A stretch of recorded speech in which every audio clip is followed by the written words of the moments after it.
Yesterday, we asked the president about this, along with many other issues. Tonight, we're running fewer commercials and airing our extended interview with the president. Here's part one of that conversation. Mr. President, thanks for doing this. Thank you. The reaction to your press conference in Washington was swift and intense. Former CIA Director John Brennan described it as treasonous and a potentially impeachable offense. Why the push toward conflict with Russia in Washington on both sides? Well, I think Brennan's a very bad guy, and if you look at it, a lot of things happened under his watch. I think he's a very bad person. I also think that when you watch Peter Strzok and Lisa Page, when you watch all of the things that have happened, Comey, take a look at that, and McCabe, who's got some pretty big problems, I assume. You look at the deception, the lies, what's gone on in the last fairly long period of time before I won. I mean, long before I won, during the campaign, I guess probably during the Republican, when I was fighting against 17 other Republicans. So this has been going on for a long time, but these are people that, in my opinion, are truly, they're bad people. And they're being exposed for what they are. And it's a shame that it has to happen, but it's really hurt our country. Their view is that the United States is forever in conflict with Russia, which is our chief global adversary, and anyone who doesn't believe that is betraying the United States. Without taking up whether that's true or not, why do you think there is this bipartisan consensus on that in Washington? Well, it's sort of incredible because you look at World War I and World War II, that was Germany, and in World War II, Russia lost 50 million people and helped us win the war. And I was saying to myself the other day, I said, Russia really helped us. I'm not pro-Russia, pro-anybody. I just want to have this country be safe. I don't want nuclear weapons, even people thinking about it. Russia and the United States control 90% of the nuclear weapons in the world. And getting along with Russia, and not only for that reason, that's a good thing, not a bad thing. Are they our chief adversary, would you say? Well, they're a strong military, but their economy is much smaller, as you know, than China. And I don't want to even use the word adversary. We can all work together. We can do great. Everybody can do well, and we can live in peace. But I think it's very, very important, and I've watched your show a lot, and I see how you're talking about the magnificent size of China. You look at the size of what they've done in a fairly short period of time. That's because of a lot of bad leadership on behalf of the United States. We allowed that to happen. We allowed them to make hundreds of billions of dollars. And right now, as you see, and you probably have noticed, that things are happening. We have to bring it more into line. We have to level the playing field between the United States and China. And we've increased our net worth. We've increased our worth by more than $7 trillion since the election. And we're about twice the size of China, our economy. But China still is a massive economy. They have the second biggest by far. So NATO was created chiefly to prevent the Russians from invading Western Europe. I think you don't believe Western Europe's at risk of being invaded by Russia right now. So what is the purpose of NATO right now? Well, that was the purpose. And right? It's okay. It's fine. But they have to pay. And they weren't paying. And other presidents went and they'd make a speech and then they'd leave and nothing would happen. And, the fact that they didn't pay is not, new. It's not a new fact. This is something that people have known for a long time. Other countries were delinquent. In the real estate business, we use the word delinquent. They didn't pay. They didn't pay for past. So I went there 3-4 days ago and I said, folks, you got to pay. Because we're not going to pay from 70 to 90, and I think 90 is really the right, depending on the way you define it, 90%. We're not going to pay 90% of the cost to defend Europe. And on top of that, the European Union kills us on trade. We lost $151 billion last year on trade. They don't take our product. They don't take our farmers' beautiful goods. They don't take our cars. And if they do, the rate of tax is many times what we would charge them. We only charge them 2.5%. Their tariff is very substantially higher. I mean, in the case of China, we charge 2.5% when they send a car, and when we send a car into China, they charge us 25%. How is that fair trade? People say, oh, we don't want tariffs, but how is that fair when one country gets 25% and another country gets 2.5%? And by the way, the one getting 25 doesn't even want the cars. They want them to build those factories. They want those factories built in China. They want those factories built in Europe. So now we're doing things that have never been done before in this country, and you see what's going on. It's been very pleasant to watch. Membership in NATO obligates the members to defend any other member that's attacked. So let's say Montenegro, which joined last year, is attacked. Right. Why should my son go to Montenegro to defend it from attack? Why is that? I understand what you're saying. I've asked the same question. You know, Montenegro is a tiny country with very strong people. Yeah, I'm not against Montenegro or Albania. No, by the way, they're very strong people. They're very aggressive people. They may get aggressive, and congratulations, you're in World War III. Now, I understand that, but that's the way it was set up. Don't forget, I just got here a little more than a year and a half ago. Right. But I took over the conversation 3 or 4 days ago, and I said, you have to pay. You have to pay. And the Secretary General said that because of President Trump, last year we had an additional $44 billion, with a B, billion dollars raised for NATO. And this year it's going to be much more than that. And the countries all agreed. It was very unfair. They weren't paying. So we're not only are we paying for most of it, but they weren't even paying, and we're protecting them. Add that to your little equation on Montenegro. As you traveled around Europe and looked at Europe over the years, can you think of a place that has been improved by mass immigration or the movements of large numbers of refugees? Not one.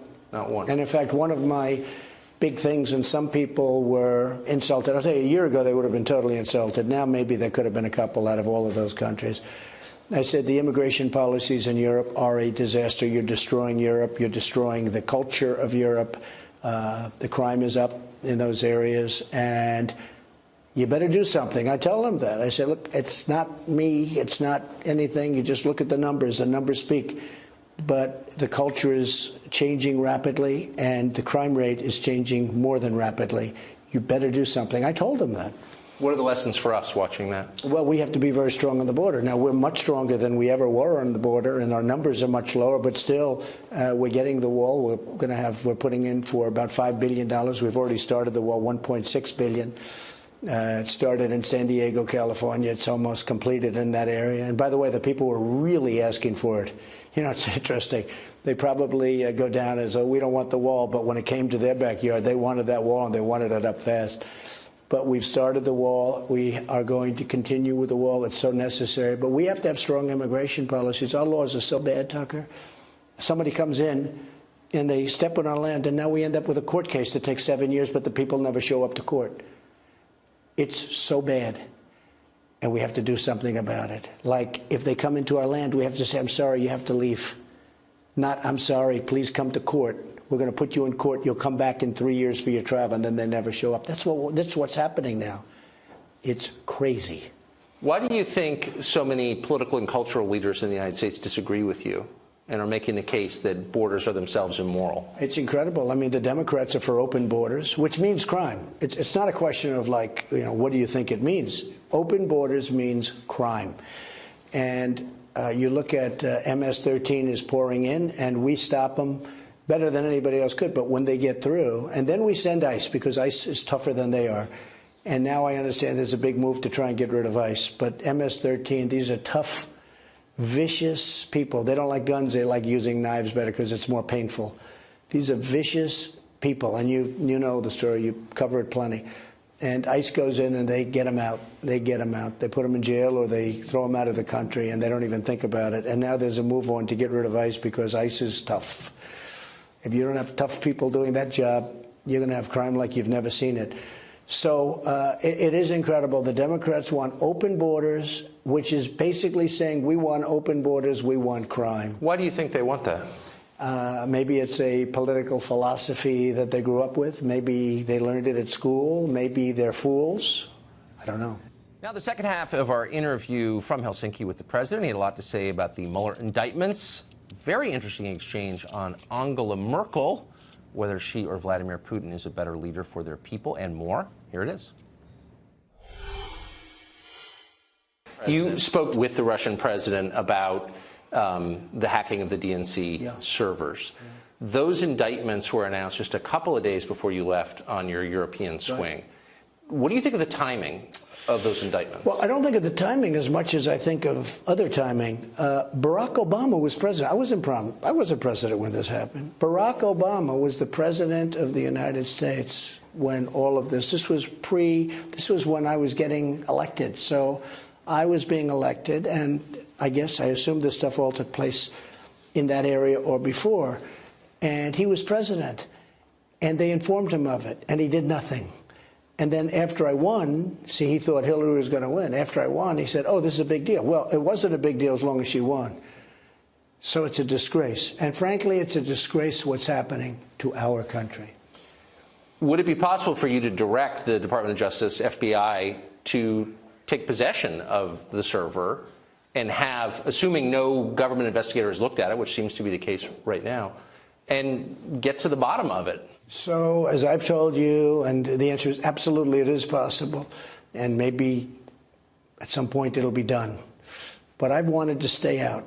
My Department of Justice is the one branch, the one group that I'm very little involved in, same with the FBI.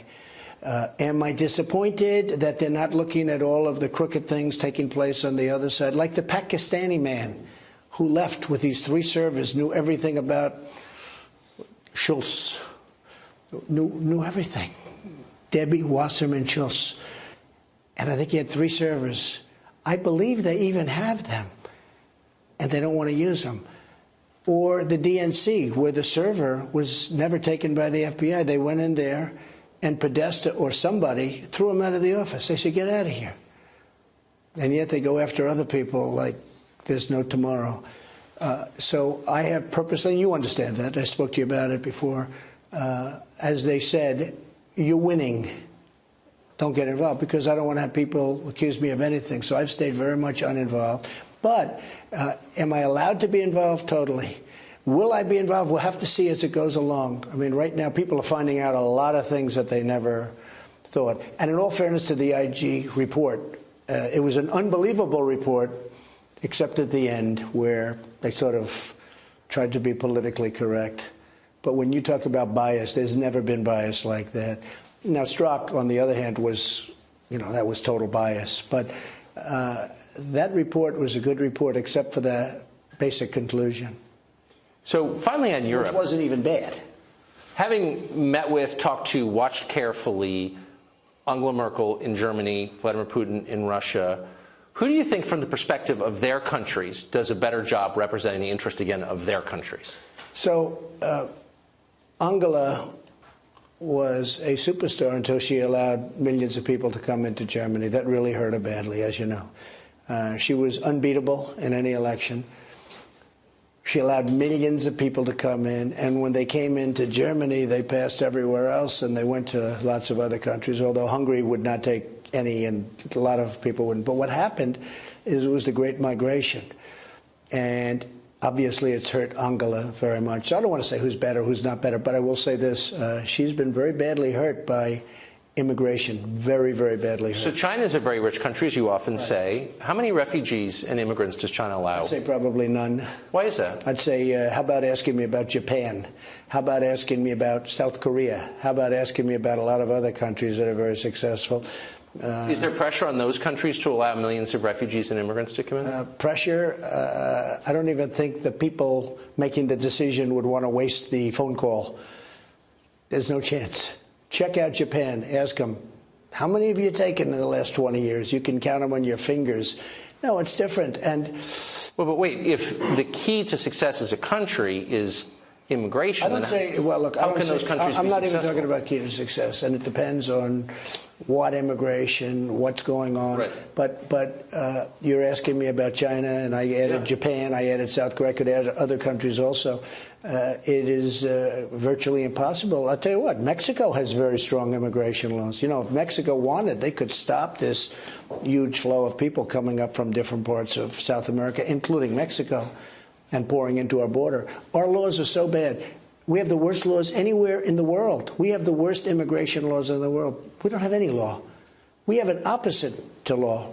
And then on top of it, you have the right to separate children, okay? So everything's bad, but you have the right to separate children. It's it's really disgraceful that the Democrats aren't doing something about it, because we need their votes, as you know. So I hope we're going to get enough Republicans that we don't need them come November. But the Democrats, we need their votes. We have, as you know, 51. And even the 51 is not really there for obvious reasons in the Senate.